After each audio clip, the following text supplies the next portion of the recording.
सुनिएगा। भारत का बढ़ता हुआ दिफाई बजट खित्ते में अदम तवाजुन का बाइस की जा रही है कि पाकिस्तान जिस तरह से गजा में अपने ट्रूप्स भेजने की बात की जा रही है तो वो ठीक नहीं है।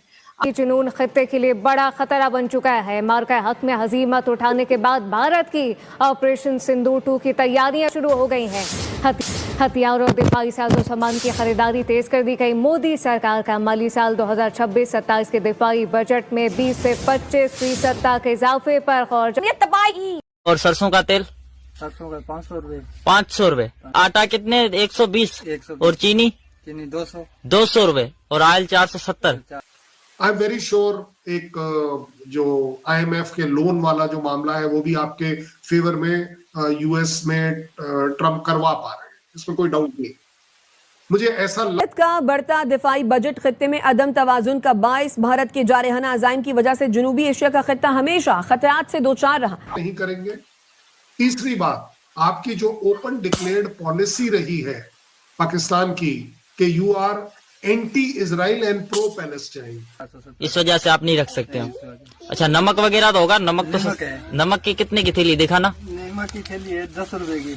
अच्छा, दिखाना कितनी बड़ी है नमक की थैली। तो दोस्तों ये नमक है और ये देखें 2800 रुपए का बढ़ता दिफाई बजट खित्ते में आदम तवाज़ुन का बाइस बन रहा है। भारत के जारहाना अज़ाइम की वजह से जनूबी एशिया का खित्ता हमेशा खतरात से दो चार रहा है। हो सकता है कि जैसा कहा जाता है कि जी नजदीकी फायदे से पहले दूर का नुकसान देखना चाहिए, तो क्या दूर का नुकसान हम देख रहे हैं या सिर्फ नजदीकी फायदा? बड़े यहाँ पर एक और अहम खबर आपको दें। भारत का बढ़ता दिफाई बजट खित्ते में अदम तवाज़ुन।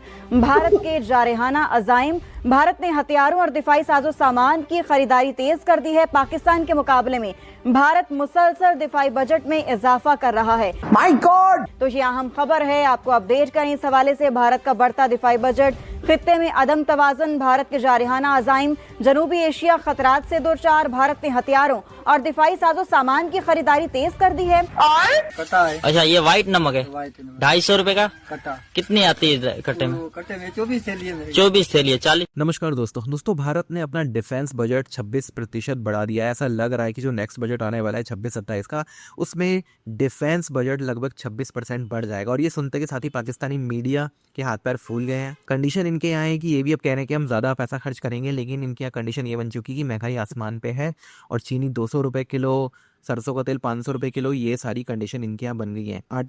आटे की लाइनें फिर से लगने वाली हैं और 150-200 रुपये किलो घटिया क्वालिटी का जो आटा है वो 200 रुपये किलो इस समय पाकिस्तान में है। और ये लोग मुकाबला कर रहे हैं भारत के साथ। तो दोस्तों, धुरंधर फिल्म में जो दिखाया गया था ना 500 के नोट बंद होने से फ़र्क क्या पड़ा, वो ये पड़ा है। ये हालत कभी भी पाकिस्तान में पहले नहीं थे। पाकिस्तान के लिए पैसे की कोई कमी नहीं थी, चाहे वो उनके लिए डिफेंस का बजट हो, चाहे महंगाई का मामला हो। भारत के कंधे पे लोग बैठे हुए थे और भारत में महंगाई बढ़ती जा रही थी। और जब से नोट बंद हुआ है 10 सालों में पाकिस्तान की इकोनॉमी पूरी तरह से कोलैप्स कर गई है। ना सेना के पास डिफेंस के लिए बजट है, ना आम आदमी के पास आटे के लिए पैसा है। तो ये वो कंडीशन है। आप इस सब के बारे में क्या सोचते हैं कमेंट बॉक्स में ज़रूर लिखिएगा। वीडियो अच्छा लगे तो लाइक करें, शेयर करें, चैनल को सब्सक्राइब करना ना भूलें और बेल का आइकन प्रेस करें लेटेस्ट नोटिफिकेशन के लिए। आइए आगे बढ़ते हैं इस वीडियो में। आई एम वेरी श्योर एक जो IMF के लोन वाला जो मामला है वो भी आपके फेवर में US में ट्रम्प करवा पा रहे हैं, इसमें कोई डाउट नहीं। मुझे ऐसा लग रहा है कि आपके कंट्री में ये एक बात फैलाई जा रही है कि ट्रम्प हमें वापस लेने वाले, बिल्कुल ले रहे हैं, मैं तो एग्री करूंगा, लेकिन ज्यादा बड़ी बात यह है कि ओवरऑल कब तक और कहां तक। पाकिस्तान से ज्यादा बड़ा कोई कंट्री रियलाइज ही नहीं कर सकता कि US कितना रिलायबल और अनरिलायबल। जरूरत पड़ने पर वो आपके लिए बड़ा रिलायबल है, आपको सब कुछ दे सकता है, और जरूरत ना पड़ने पर आपको मालूम है उसने क्या पिछले 5-7 साल में जिस तरह का बर्ताव रखा है। इंडिया को भी ये रियलाइज हो रहा है, ऐसा नहीं है कि इंडिया को रियलाइज नहीं हो रहा है कि कहाँ ट्रम्प गले मिल रहे थे और कहाँ वो एकदम से टैरिफ्स की बात कर रहे हैं। सो मुझे लगता है अगर मोटे तौर पर देखें तो आपको 3 जगहों पर पाकिस्तान को वे करना पड़ेगा कि गाजा में जाना ठीक है या नहीं। पहली बात, क्या आप ट्रम्प के इशारों पर कर रहे हैं या अपनी मर्जी से कर रहे हैं, ये बहुत बड़ी बात है। दूसरी बात, क्या आपको इससे आपके ओन कंट्री में, बाकियों को तो छोड़ दीजिए, आपके ओन कंट्री में जो सो कॉल्ड इस्लामिस्ट लोग हैं वो इसको पसंद करेंगे या नहीं करेंगे। तीसरी बात, आपकी जो ओपन डिक्लेयर्ड पॉलिसी रही है पाकिस्तान की कि you are anti Israel and pro Palestine, अब कहीं आपको इस पर तो धक्का नहीं मिलेगा क्योंकि आपको वहां जाकर इजराइल बोल रहा है you have to disarm Hamas. अब आप वो डिसआर्म करेंगे या नहीं करेंगे। मुझे लगता है कि शायद बाकी भी जो ईरान जैसी कंट्रीज हैं और बाकी मुस्लिम कंट्रीज हैं जो पैलेस्टीनियंस के फेवर में रहते हैं, वो एक इस्लामिस्ट कंट्री को, इस्लाम की कंट्री को, पाकिस्तान को यूएस और इजराइल की तरफदारी के हिसाब से काम करेगा। मुझे नहीं लगता कि शायद उन्हें भी अच्छा लगेगा या उसका भी एक खमियाजा आपके तरफ आएगा। अब ऑल आपको मिलेगा क्या?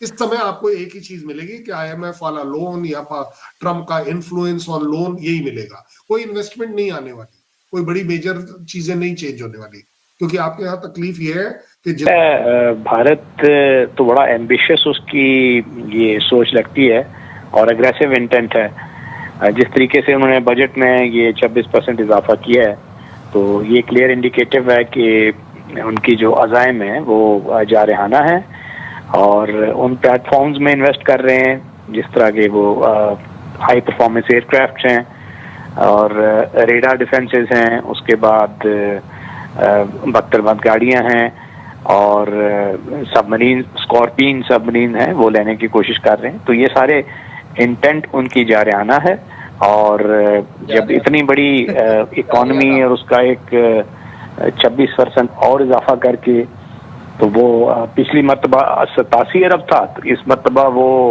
106 के लगभग बन जाएगा US डॉलर। तो ये बहुत बड़ा इजाफा है और ऐसा मुल्क जिसको कोई बज़ाहिर ऐसा खतरा नहीं है, चीन के साथ भी उनके मामला तय हो गए हैं और बाकी तो उनके साथ किसी मुल्क का इस इंडो पैसिफिक में ऐसा कोई थ्रेट नहीं है, तो उसके बावजूद वो इन प्लेटफॉर्म्स में इन्वेस्ट कर रहे हैं। तो फिर इसका मतलब है कि उनकी जो इंटेंट है वो जारहाना है और पाकिस्तान जैसे ममालिक को जाहिर है इस पे जो कंसर्न्स होते हैं और उसको हमें अपने जो दिफा है उससे गाफिल नहीं रहना चाहिए, क्योंकि अगर आपका जो एडवर्सरी हो वो कंटिन्यूअल स्पेंडिंग कर रहा हो और ऑफेंसिव प्लेटफॉर्म्स जिसमें हाई परफॉर्मेंस जेट्स हैं और दीगर ग्राउंड सपोर्ट इक्विपमेंट है उसमें इन्वेस्ट करे, तो आपको फिर उसके लिए तैयार रहना चाहिए। ऐसा ही है, लेकिन अगर यही बात मैं मेजर नदीम आपसे पूछूं कि आखिर अफगानिस्तान की जंग में हमने हिस्सा लेके देख लिया, हमें नुकसान ही हुआ, फायदा तो नहीं हुआ उसका।